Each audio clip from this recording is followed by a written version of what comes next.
Hello friends, BPSC के द्वारा भारत के भूगोल से टीचर के एग्जाम में जितने भी क्वेश्चंस अब तक पूछे गए हैं, उन सारे क्वेश्चंस को हम लोग इस वीडियो में डिस्कस करने वाले हैं। और हर एक क्वेश्चन की टैगलाइन भी आपको यहाँ पर देखने को मिल जाएगी कि बीपीएससी ने कौन सा क्वेश्चन कौन से टीआरई में किस क्लास में किस तारीख को और कौन से वर्ष में पूछा है, वो भी आप यहाँ पर देख पाएंगे। तो चलिए शुरू करते हैं। हमारा पहला क्वेश्चन कह रहा है कि भारत देश की अधिकतम अंतर्राष्ट्रीय सीमा किस देश के साथ में है। अर्थात भारत जो है वो सबसे ज्यादा लंबी अंतर्राष्ट्रीय सीमा किस देश के साथ में बनाता है। तो जो भारत है ये सबसे लंबी अंतर्राष्ट्रीय सीमा जो है वो बांग्लादेश के साथ में बनाता है। किसके साथ में? बांग्लादेश के साथ में। इसलिए जो ऑप्शन सी है हमारा ये बिल्कुल सही होगा। अगर आपसे पूछ ले कि बांग्लादेश के साथ में कितने किलोमीटर की सीमा बनाता है, तो इसको भी आप ध्यान रखिएगा कि 4096 किलोमीटर की लंबी सीमा जो है वो भारत बांग्लादेश के साथ में बनाता है, जो कि सबसे ज़्यादा सबसे अधिक लंबी सीमा रेखा है। अगर आपसे पूछ ले यही कि भारत जो है वो सबसे कम सबसे कम दूरी की लंबी अंतर्राष्ट्रीय सीमा किस देश के साथ में बनाता है, तो इसको भी आप ध्यान रखिएगा। ये देश है अफ़गानिस्तान। कौन-सा है? अफ़गानिस्तान है, जिसके साथ भारत जो है वो सबसे छोटी लंबी सीमा रेखा बनाता है। और इसकी लंबाई कितनी है? तो इसकी लंबाई जो है वो कुल 106 किलोमीटर की है। कितनी की है? 106 किलोमीटर की है। इसको भी आप ध्यान में रखिएगा। यहाँ मैप से देखेंगे तो और अच्छी तरीके से समझ में आएगा। यहाँ पर देखिए ये बांग्लादेश है, और ये जो बांग्लादेश है, ये भारत के कुल 5 राज्यों के साथ में अपनी सीमा बनाता है। और ये इसकी लंबाई कितनी है? तो इसकी लंबाई जो है वो 4096 किलोमीटर की है। कितने की? 4096 किलोमीटर की है। और ये भारत के कुल 5 राज्यों के साथ में अपनी सीमा बनाता है। ये राज्य कौन-कौन से हैं? तो पहला राज्य इधर देखेंगे तो ये पश्चिम बंगाल है, दूसरा देखेंगे तो इधर असम है, असम के बाद तीसरा मेघालय है, चौथा जो है त्रिपुरा राज्य है और पाँचवाँ जो है ये है मिज़ोरम राज्य। ये 5 राज्य जो हैं वो बांग्लादेश के साथ में अपनी सीमा बनाते हैं। एक बात और आप ध्यान रखिएगा कि यहाँ पर ये जो हमारा त्रिपुरा राज्य है, ये जो त्रिपुरा राज्य है, ये 3 तरफ से बांग्लादेश से घिरा हुआ है। इसको भी आप ध्यान में रखिएगा। ये क्वेश्चन कई बार पूछा जा चुका है। और त्रिपुरा के साथ में बांग्लादेश की जो बाउंड्री है, जो सीमा रेखा है, इसको ज़ीरो लाइन कहा जाता है। क्या कहा जाता है? तो इसको जो है वो ज़ीरो लाइन कहा जाता है। इसको भी आप ध्यान रखिएगा। अगर हम लोग अफ़गानिस्तान की बात करें तो अफ़गानिस्तान आपको यहाँ पर देखने को मिलेगा। और ये जो अफ़गानिस्तान है, ये यहाँ पर लद्दाख वाला जो क्षेत्र है, हमारा जो लद्दाख यूटी है, यहाँ पर ये बाउंड्री बनाता है भारत के साथ में। और यहाँ पर ये कितनी लंबी बनाता है? तो ये जो है वो 106 किलोमीटर की लंबी सीमा रेखा बनाता है। एक बात और आप ध्यान रखिएगा कि ये वाला जो इलाका है, ये पीओके वाला है। पीओके का मतलब पाक अधिकृत कश्मीर है। मतलब कि इस वाले पर जो है वो पाकिस्तान का कब्जा है, और इसी पाकिस्तान के कब्जे वाले में जो है वो अफ़गानिस्तान अपनी सीमा बनाता है। डायरेक्ट ये भारत के साथ में अपनी सीमा नहीं बनाता है। इसको भी आप ध्यान में रखिएगा। अगला क्वेश्चन कह रहा है कि किस रेखांश पर भारतीय मानक समय अपनाया जाता है? अर्थात जो भारत का मानक समय है वो किस देशांतर पर स्थित है, ये पूछ रहा है। तो भारत का जो मानक समय है ये है 82.5 डिग्री पूर्वी देशांतर पर स्थित है। इसीलिए जो ऑप्शन बी है हमारा ये बिल्कुल सही होगा। अगर आप इसको मैप में देखेंगे तो और अच्छी तरीके से समझ में आएगा। जो 0 डिग्री की देशांतर रेखा है, जिसे कि ग्रीनविच रेखा कहा जाता है, वो कुछ यहाँ से गुजरती है। यहाँ पर देखेंगे तो यहाँ पर लंदन है, और लंदन में एक इंटरनेशनल वेधशाला है। और उसी वेधशाला से जो रेखा गुजरती है उसको 0 डिग्री देशांतर रेखा कहा जाता है। और हमारा भारत देखेंगे तो भारत जो है हमारा कुछ यहाँ पर स्थित है, और इसका मानक समय जो है वो यहाँ से गुजरता है ये। और जो भारत का मानक समय है, इस ग्रीनविच रेखा से पूरब दिशा में स्थित है। किधर? ये जो है वो पूरब दिशा में स्थित है। और पूरब में कितने डिग्री पर स्थित है? तो ये पूरब में 82.5 डिग्री पर स्थित है। कितने डिग्री पर? 82.5 डिग्री पर। अर्थात भारत का मानक समय जो है वो ग्रीनविच से 82.5 डिग्री पूर्वी देशांतर पर स्थित है। अगर हम लोग बात करें कि जो भारत का समय है, ये ग्रीनविच के समय से कितना आगे चलता है, तो भारत का जो मानक समय है, ये ग्रीनविच से साढ़े 5 घंटा आगे चलता है। कितना? तो 5 घंटा 30 मिनट जो है वो ग्रीनविच के समय से आगे चलता है, इसको आप ध्यान में रखिएगा। अच्छा, एक क्वेश्चन आपसे ये पूछा जाता है कि भारत का जो मानक समय है, इसकी गणना कहाँ से की जाती है? तो भारत का जो मानक समय है, इसकी गणना जो है वो यूपी से की जाती है। यूपी का जो मिर्ज़ापुर ज़िला है, यूपी का जो मिर्ज़ापुर ज़िला है, वहाँ पर जो घंटाघर है, वहाँ से भारत के मानक समय की गणना की जाती है। इसको भी आप ध्यान में रखिएगा। अगला क्वेश्चन कह रहा है कि भारतीय उपमहाद्वीप पूर्व में मुख्यतः किसका भाग हुआ करता था? तो हमारा जो भारतीय उपमहाद्वीप है, ये शुरुआती दौर में गोंडवाना लैंड का भाग हुआ करता था। किसका? गोंडवाना लैंड का। इसीलिए जो ऑप्शन बी है हमारा, ये बिल्कुल सही होगा। अगर हम लोग बात करें कि किस तरीके से जो भारतीय उपमहाद्वीप है, वो गोंडवाना लैंड का भाग था, तो ये बात है 1912 ईस्वी की। 1912 ईस्वी में एक भूवैज्ञानिक थे, जिनका नाम था अल्फ्रेड वेगनर। इस अल्फ्रेड वेगनर ने जो है वो एक थ्योरी दी थी और उस थ्योरी का नाम था महाद्वीपीय विस्थापन का सिद्धांत। और ये क्या कहता था कि पृथ्वी पृथ्वी जो है वो शुरुआती दौर में पृथ्वी का जितना भी भूभाग है वो एक जगह इकट्ठा था। ये जो है वो एक जगह इकट्ठा था और बाकी के एरिया में जो है वो पानी फैला हुआ था। इसमें जो है वो इसमें क्या था, तो इसमें जो है वो समुद्र था। जो समुद्र वाला भाग था जो समुद्र वाला भाग था, इसको पैंथलासा कहा जाता था। क्या कहा जाता था? इसको जो है वो पैंथलासा कहा जाता था। और जो ये भूभाग था, इसको जो है वो पेंजिया कहा जाता था। क्या कहा जाता था? इसको जो है वो पेंजिया कहा जाता था। और यही पेंजिया जो है वो समय के साथ में ये जो है वो 2 भागों में टूट गया। इसका जो ऊपर वाला भाग था, जो उसका ऊपर वाला भाग था, इसको जो है वो अंगारा लैंड का नाम दिया गया। क्या नाम दिया गया? अंगारा लैंड। और जो नीचे वाला भाग था, इसको दिया गया था गोंडवाना लैंड का नाम दिया गया। और हमारा जो भारत है, वो यहीं पर गोंडवाना लैंड के साथ में जुड़ा हुआ था।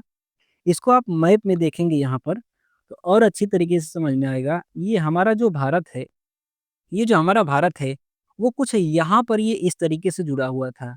ये जो है वो अफ्रीका के साथ में यहाँ पर जुड़ा हुआ था और ये जो अफ्रीका है, ये गोंडवाना लैंड का भाग है। ये जो है वो अंगारा लैंड का भाग है। तो यहाँ से टूट करके भारत जो है वो धीरे-धीरे आगे बढ़ता गया और ये जाकर के अंगारा लैंड से यहाँ पर टकरा गया और टकराने की वजह से यहाँ पर हिमालय का निर्माण हुआ है। तो आप देखेंगे कि जो भारत की मिट्टी है, जो भारत के खनिज हैं, वो जो है वो अफ्रीका वाले क्षेत्र से मैच करते हैं, मिलते हैं। क्यों? क्योंकि ये जो है वो अंगारा लैंड का भाग है। अगला क्वेश्चन कह रहा है कि दक्षिण प्रायद्वीपीय उच्च भूमि किसका भाग है? तो हमारे भारत का जो दक्षिणी प्रायद्वीपीय उच्च भूमि है, ये किसका भाग है? तो ये जो है वो गोंडवाना लैंड का भाग है और इसको हम लोगों ने अभी-अभी पिछले वाले ही क्वेश्चन में देखा था। इसीलिए जो ऑप्शन ए है हमारा, ये बिल्कुल सही होगा।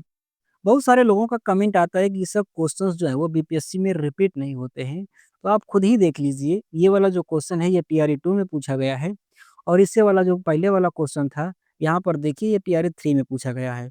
तो आप देख रहे हैं, एक ही क्वेश्चन टीआरई 2 में भी पूछा गया है और टीआरई 3 में भी पूछा गया है। इसीलिए आपको प्रीवियस ईयर क्वेश्चन तो करने अनिवार्य ही हो जाते हैं। अगला क्वेश्चन कह रहा है कि निम्नलिखित नगरों में से कौन-सा नगर कर्क रेखा के उत्तर में अवस्थित है? तो कर्क रेखा के उत्तर में कौन-सा नगर स्थित है? तो इसमें से जो ऑप्शन दिए गए हैं, इनमें मिज़ोरम की राजधानी जो आइज़ोल है, ये कर्क रेखा के उत्तर में स्थित है। इसीलिए जो ऑप्शन बी है, ये बिल्कुल सही होगा। भोपाल और रांची, ये दोनों के दोनों शहर जो हैं, वो कर्क रेखा के दक्षिण में स्थित हैं। इसको आप मैप से देखेंगे तो और अच्छी तरीके से समझ में आएगा। जो कर्क रेखा है जो कर्क रेखा है, वो कितने डिग्री अक्षांश रेखा पर स्थित है? तो कर्क रेखा जो है वो 23.5 डिग्री कितनी? तो 23.5 डिग्री जो है वो देशांतर रेखा पर स्थित है और ये भारत के कुल 8 राज्यों से होकर के गुजरती है। कौन-कौन से राज्य हैं? तो सबसे पहले यहाँ पर देखिए, यहाँ पर गुजरात राज्य से गुजरती है, गुजरात के बाद फिर राजस्थान में जाती है, राजस्थान के बाद फिर मध्य प्रदेश में, मध्य प्रदेश के बाद ये फिर छत्तीसगढ़ में जाती है, छत्तीसगढ़ के बाद ये झारखंड में, झारखंड के बाद पश्चिम बंगाल में, पश्चिम बंगाल के बाद त्रिपुरा में और त्रिपुरा के बाद फिर आइज़ोल होते हुए ये निकल जाती है म्यांमार की तरफ। तो ये जो है, ये है हमारी कर्क रेखा और यहाँ पर आप देखेंगे तो भोपाल, मध्य प्रदेश की राजधानी जो है वो यहाँ पर ये देखेंगे तो कर्क रेखा के दक्षिण में स्थित है। छत्तीस झारखंड की राजधानी रांची, ये भी देखेंगे तो दक्षिण में ही है। लेकिन ये मिज़ोरम देखेंगे आइज़ोल जो है, ये जो है वो कर्क रेखा के उत्तर में स्थित है। यहाँ से अगरतला को भी आप ध्यान रखिएगा कि अगरतला जो है ये भी कर्क रेखा के उत्तर में ही है। कलकत्ता की बात करें तो कलकत्ता जो है वो कर्क रेखा के दक्षिण में है, इसको अभी आप ध्यान रखिएगा। गुजरात की राजधानी जो गांधीनगर है ये भी जो है वो कर्क रेखा के दक्षिण में ही है, इसको भी आप ध्यान में रखिएगा। अगला क्वेश्चन कह रहा है कि भारत का सबसे शुष्क स्थान कौन-सा है? तो भारत का सबसे शुष्क स्थान कौन-सा है? तो भारत में राजस्थान राज्य जो है वो भारत का सबसे शुष्क राज्य है और यहाँ पर देखेंगे तो जो अरावली पर्वत है, इसके पश्चिम में जितने भी भाग हैं ये सबसे ज़्यादा शुष्क और गर्म भाग हैं। तो इनमें से देखेंगे तो जो ऑप्शन सी में दिया है जैसलमेर, ये भारत का सबसे ज़्यादा शुष्क स्थान है। इसीलिए जो ऑप्शन सी है हमारा ये बिल्कुल सही होगा। अगर आप देखें यहाँ मैप में तो जो अगर मैप में देखेंगे तो जैसलमेर जो है आपका कुछ यहाँ पर पड़ेगा और यहाँ पर अरावली पर्वत है। अरावली पर्वत की वजह से इधर अरावली पर्वत के पश्चिम साइड में जो है वो बरसात नहीं होती और जब बरसात नहीं होती इसी वजह से इधर जो है वो रेगिस्तान वाला एरिया पड़ता है और रेगिस्तान में बालू होने की वजह से ये जो है वो गर्म स्थान हो जाता है। अगर बात करें कि इधर जो अरावली पर्वत है इसके पश्चिम में बरसात कितनी होती है तो इधर के पश्चिम में बरसात जो है वो लगभग 10 सेंटीमीटर होती है। कितनी होती है? लगभग 10 सेंटीमीटर होती है। इसीलिए ये जो है क्षेत्र होता है, ये गर्म क्षेत्र होता है और ये शुष्क क्षेत्र होता है। अगला क्वेश्चन कह रहा है कि भारत के कितने राज्यों की सामान्य सीमा कॉमन बॉर्डर पाकिस्तान एवं बांग्लादेश के साथ में लगती है? अर्थात भारत के कितने ऐसे राज्य हैं जिनकी सीमा पाकिस्तान के साथ भी और बांग्लादेश के साथ में भी लगती है? ऐसे कितने राज्य हैं हमारे देश में? तो हमारे देश में ऐसा एक भी राज्य नहीं है जो कि पाकिस्तान और बांग्लादेश दोनों के साथ में अपनी सीमा बनाता हो। इसीलिए उपरोक्त में से कोई नहीं वाला जो ऑप्शन ई है हमारा, ये बिल्कुल सही होगा। यहाँ मैप में देखिए, मैप में इधर के साइड में यहाँ पर पाकिस्तान है और यहाँ पर बांग्लादेश है। देखिए इसमें क्या कोई ऐसा राज्य है जो कि पाकिस्तान के साथ में भी अपनी सीमा बनाता हो और बांग्लादेश के साथ में अपनी सीमा बनाता हो? तो ऐसा कोई नहीं राज्य है। जो राज्य पाकिस्तान के साथ में बनाता है वो बांग्लादेश के साथ में नहीं बनाता है और जो बांग्लादेश के साथ में बनाता है वो पाकिस्तान के साथ में नहीं बनाता है। इसीलिए ऐसे राज्यों की संख्या 0 है जो कि बांग्लादेश और पाकिस्तान दोनों के साथ में अपनी सीमा बनाएँ। अगर बात करें हम लोग पाकिस्तान की तो जो पाकिस्तान है ये भारत के कुल 5 राज्यों के साथ में अपनी सीमा बनाता है। कौन-कौन से राज्य हैं? तो इधर देखेंगे तो गुजरात है, गुजरात के बाद ये राजस्थान है, राजस्थान के बाद ये पंजाब है, पंजाब के बाद ये जो है वो जम्मू-कश्मीर है और ऊपर के साइड में देखेंगे तो ये लद्दाख है। 2 यूटी के साथ में और 3 जो है वो स्टेट के साथ में अपनी सीमा बनाता है। इसको आप ध्यान में रखिएगा। इधर के साइड में बांग्लादेश की बात करें तो बांग्लादेश जो है ये कुल 5 राज्यों के साथ में अपनी सीमा बनाता है। कौन-कौन से राज्य हैं? तो ये है पश्चिम बंगाल के बाद असम है, असम के बाद त्रिपुरा है, त्रिपुरा के बाद मेघालय है और मेघालय के बाद मिज़ोरम है। इस तरीके से ये कुल 5 राज्यों के साथ में अपनी सीमा बनाता है और बांग्लादेश के साथ में भारत की सबसे लंबी अंतर्राष्ट्रीय सीमा है और इसकी लंबाई जो है वो 4096 किलोमीटर की है। इसको भी आप ध्यान में रखिएगा। अगला क्वेश्चन कह रहा है कि कर्क रेखा द्वारा सर्वाधिक क्षेत्र आच्छादित है। अर्थात कर्क रेखा कौन से पठार में सर्वाधिक है ये पूछ रहा है। कौन से पठार में सर्वाधिक लंबी कर्क रेखा है ये पूछ रहा है। तो ये जो पठार दिए हैं इनमें से मालवा का जो पठार है इसमें कर्क रेखा की लंबाई जो है वो सबसे ज्यादा है। इसीलिए जो ऑप्शन बी है ये बिल्कुल सही होगा। अगर हम लोग कर्क रेखा की बात करें तो कर्क रेखा जो है वो 23.5 डिग्री से होकर के गुजरती है। 23.5 डिग्री उत्तरी जो अक्षांश रेखा है वहां से होकर गुजरती है और जो 23.5 डिग्री उत्तरी अक्षांश है वो भारत के ठीक बीचों बीच से होकर गुजरती है। अगर कर्क रेखा बनाए तो कर्क रेखा जो है वो कुछ इस तरीके से होकर के गुजरती है।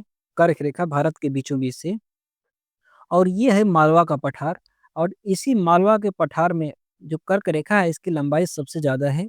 यहाँ पर देखेंगे तो बुंदेलखंड में मालवा के पठार से कम है और छोटा नागपुर का जो पठार है इससे भी होकर गुजरती है। इसको भी आप ध्यान रखिएगा। तो सबसे ज़्यादा किस पठार में लंबाई है कर्क रेखा की? तो सबसे ज़्यादा जो है वो मालवा के पठार में कर्क रेखा की लंबाई है। इसको आप ध्यान में रखिएगा। अगला क्वेश्चन कह रहा है कि उत्तराखंड का कौन-सा जिला तिब्बत की सीमा से नहीं लगता है? तो जो तिब्बत है जिस पर कि चाइना का अधिकार है, उससे उत्तराखंड का कौन-सा जिला नहीं लगता है वो पूछ रहा है। तो ऑप्शन ए में दिया है उत्तरकाशी, जो उत्तरकाशी है ये तो तिब्बत से लगता ही है। चमोली दिया है बी में, चमोली जो है ये भी लगता है तिब्बत वाली सीमा से। अल्मोड़ा जो है, ये जो है वो तिब्बत वाली सीमा से नहीं लगता है, बल्कि ये जो है वो कहीं पर भी अंतर्राष्ट्रीय सीमा नहीं बनाता है। इसीलिए जो ऑप्शन सी है हमारा, ये बिल्कुल सही होगा। ये मैप देखिए, ये मैप है उत्तराखंड का। अगर उत्तरकाशी की बात करें तो यहाँ पर है ये काशी, और इधर के साइड में है, यहाँ पर है तिब्बत। यहाँ पर तिब्बत है। तिब्बत में देखेंगे तो उत्तरकाशी जो है वो यहाँ पर सीमा बना रहा है। चमोली की बात करें तो चमोली ये है, चमोली जिला, और चमोली देखेंगे तो ये भी यहाँ पर तिब्बत के साथ में अपनी सीमा बनाता है। अल्मोड़ा की बात करें तो जो अल्मोड़ा है वो यहाँ पर है, अल्मोड़ा ये है, और ये जो है वो तिब्बत के साथ में सीमा नहीं बनाता है, बल्कि ये किसी भी देश के साथ में अपनी सीमा नहीं बनाता है अल्मोड़ा। इसको आप ध्यान में रखिएगा। अगला क्वेश्चन कह रहा है कि किस पठार पर कर्क रेखा तथा भारतीय मानक समय रेखा एक दूसरे को काटते हैं? तो भारत का ऐसा कौन सा पठार है जहाँ पर कर्क रेखा और मानक समय दोनों एक दूसरे को काटते हैं? तो ये पठार है बघेल खंड का पठार। कौन सा है? बघेल खंड का पठार, जहाँ पर दोनों रेखाएं काटती हैं। इसलिए जो ऑप्शन बी है ये बिल्कुल सही होगा। अगर हम लोग कर्क रेखा की बात करें तो कर्क रेखा जो है वो 23.5 डिग्री पर गुजरती है, यहीं पर कुछ भारत के बीचों बीच से होकर गुजरती है। लेकिन अगर हम लोग भारत के मानक समय की बात करें तो भारत का मानक समय जो है वो गुजरता है 82.5 डिग्री देशांतर पर, पूर्वी देशांतर पर, और जो 82.5 डिग्री पूर्वी देशांतर है वो कुछ इस प्रकार से इससे गुजरता है उत्तर प्रदेश के मिर्जापुर से होकर के। और ये दोनों के दोनों यहाँ पर मध्य प्रदेश में बघेलखंड के पठार में एक दूसरे को ये काटती हैं। तो ये ध्यान रखिएगा कि जो कर्क रेखा है और भारत का मानक समय रेखा, ये दोनों के दोनों जो है वो बघेलखंड के पठार में एक दूसरे को काटती हैं। कहाँ पर?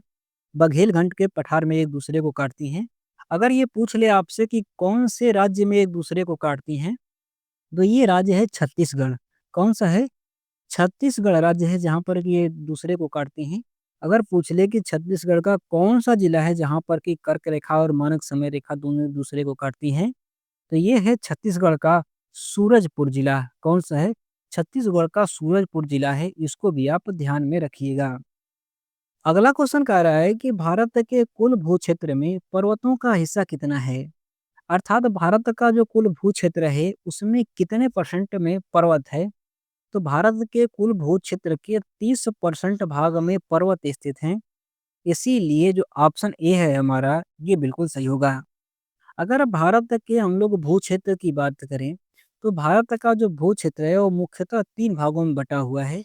एक जो भाग है वो है पर्वत वाला इलाका, दूसरा जो भाग है वो है पठार वाला इलाका, और तीसरा जो भाग है वो है मैदानी इलाका। अगर परसेंटेज की बात करें हम लोग तो जो भारत के पर्वत हैं ये लगभग भारत के कुल भूभाग का 30% भाग में फैले हुए हैं पर्वत। पठारों की बात करें तो पठार जो है वो लगभग 27% भारत के कुल भू क्षेत्र में फैले हुए हैं। और मैदान की बात करें तो जो मैदान है वो लगभग 83% भूभाग में फैले हुए हैं मैदान। तो भारत में सबसे ज़्यादा क्या है? तो भारत में सबसे ज़्यादा जो है वो मैदानी इलाका है, दूसरे नंबर पर पर्वतीय इलाका है, और तीसरे नंबर पर पठारी इलाका है। इसको भी आप ध्यान में रखिएगा। अगला क्वेश्चन कह रहा है कि भौगोलिक क्षेत्रफल के अनुसार भारत की निम्नलिखित भौतिक इकाइयों को आरोही क्रम में व्यवस्थित कीजिए। अर्थात भारत का जो क्षेत्रफल है उसमें अच्छे से पता है आपको कि कुछ भाग मैदान है, कुछ भाग पर्वत है, कुछ भाग पठार है। ये कह रहा है कि इनको आरोही क्रम में व्यवस्थित कीजिए।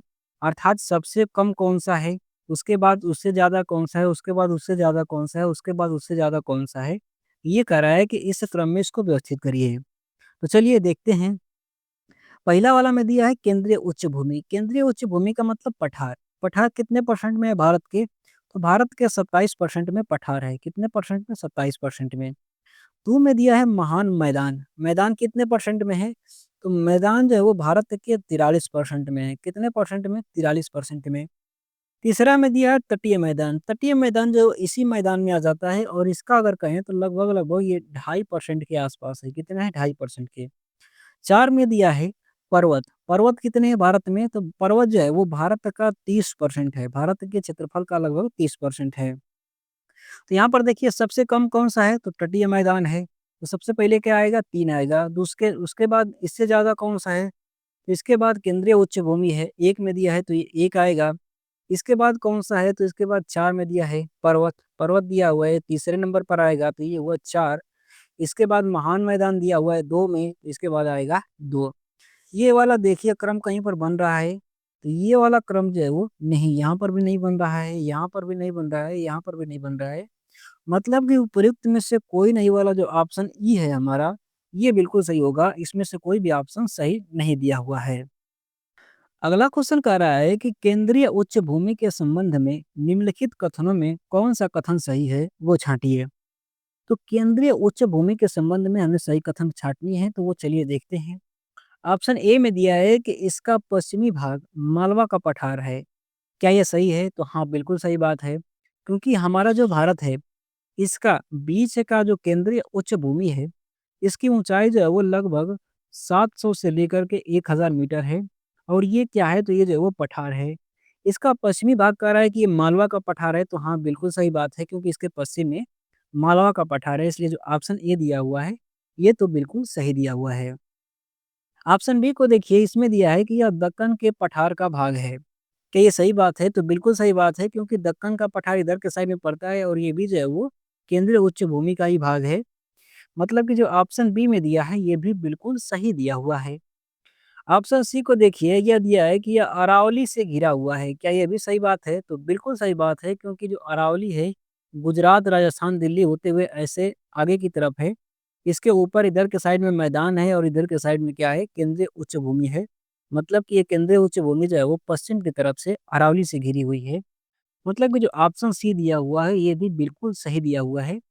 अर्थात उपर्युक्त में से एक से अधिक वाला जो ऑप्शन डी है हमारा, ये बिल्कुल सही हो जाएगा। अगला क्वेश्चन कह रहा है कि भारत की सबसे ऊंची पर्वत श्रेणी कौन सी है? तो भारत की जो सबसे ऊंची पर्वत श्रेणी है, जिसका नाम गाडविन आस्टीन है, जिसे कि केटू के नाम से भी जाना जाता है और ऑप्शन सी में दिया है केटू, इसलिए जो ऑप्शन सी है हमारा, ये बिल्कुल सही होगा। अगर बात करें हम लोग की जो केटू पर्वत है, इसकी ऊंचाई कितनी है? तो इसकी ऊंचाई है 8611 मीटर। कितनी है? 8611 मीटर, जो कि दुनिया दुनिया की सबसे दूसरी सबसे ऊंची चोटी है। दुनिया की पहली सबसे ऊंची चोटी कौन सी है? तो वो है माउंट एवरेस्ट। और माउंट एवरेस्ट की ऊंचाई कितनी है? तो माउंट एवरेस्ट की ऊंचाई है 8849 मीटर। कितनी है? 8849 मीटर। ऑप्शन ए में दिया है कंचनजंगा। कंचनजंगा जो है ये कहाँ पर स्थित है? तो ये जो है वो सिक्किम में स्थित है और इसकी ऊंचाई कितनी है? तो इसकी ऊंचाई जो है वो 8586 मीटर है। कितनी है? 8586 मीटर है। और ऑप्शन बी में दिया है एवरेस्ट। एवरेस्ट जो है वो विश्व की सबसे ऊंची चोटी है और इसकी ऊंचाई कितनी है? तो इसकी ऊंचाई है 8849 मीटर। और ये किस देश में स्थित है? तो ये जो है वो नेपाल में स्थित है। इसको अगर आप मैप से देखेंगे तो यहाँ पर केटू जो पर्वत है आपको यहाँ पर देखने को मिलेगा।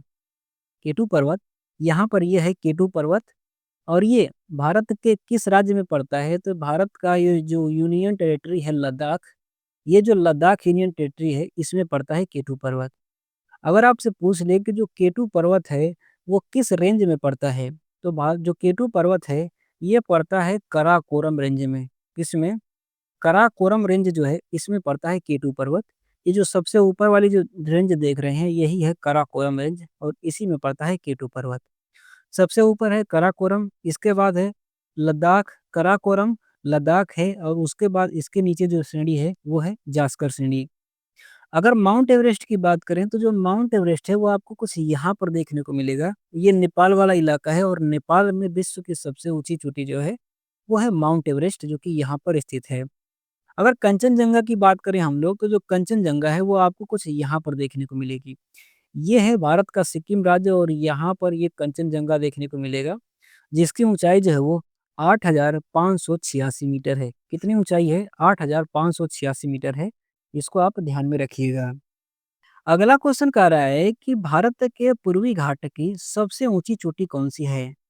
तो भारत की जो पूर्वी घाट है, इसकी सबसे ऊँची चोटी की बात करें तो भारत की जो पूर्वी घाट है, इसकी सबसे ऊँची जो चोटी है, वो है महेंद्रगिरी। कौन-सी है?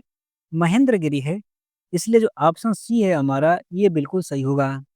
अगर आपसे पूछ ले कि जो महेंद्रगिरी पर्वत है इसकी ऊंचाई कितनी है, तो इसकी ऊंचाई जो है वो 1501 मीटर है। कितनी है? 1501 मीटर। अगर पूछ ले कि ये भारत के किस राज्य में स्थित है, तो भारत का जो उड़ीसा राज्य है वहाँ पर स्थित है। अगर आपसे पूछ ले कि उड़ीसा के किस जिले में स्थित है, तो उड़ीसा का कौन सा जिला है जहाँ पर कि ये महेंद्रगिरी पर्वत स्थित है? तो उड़ीसा का जो गजपति जिला है, कौन सा?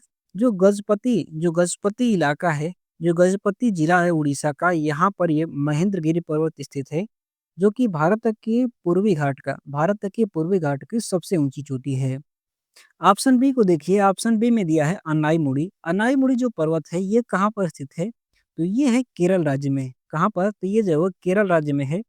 और भारत का जो पश्चिमी घाट है, जो सह्याद्री वाला पश्चिमी घाट है, उससे कि ये सबसे ऊंची चोटी है। कौन सी? अनाईमुड़ी। इसको भी आप ध्यान रखिएगा। अगर पूछ ले कि अनाईमुड़ी की ऊंचाई कितनी है, तो जो अनाईमुड़ी है इसकी ऊंचाई जो है वो 2695 मीटर है। कितनी है? 2695 मीटर।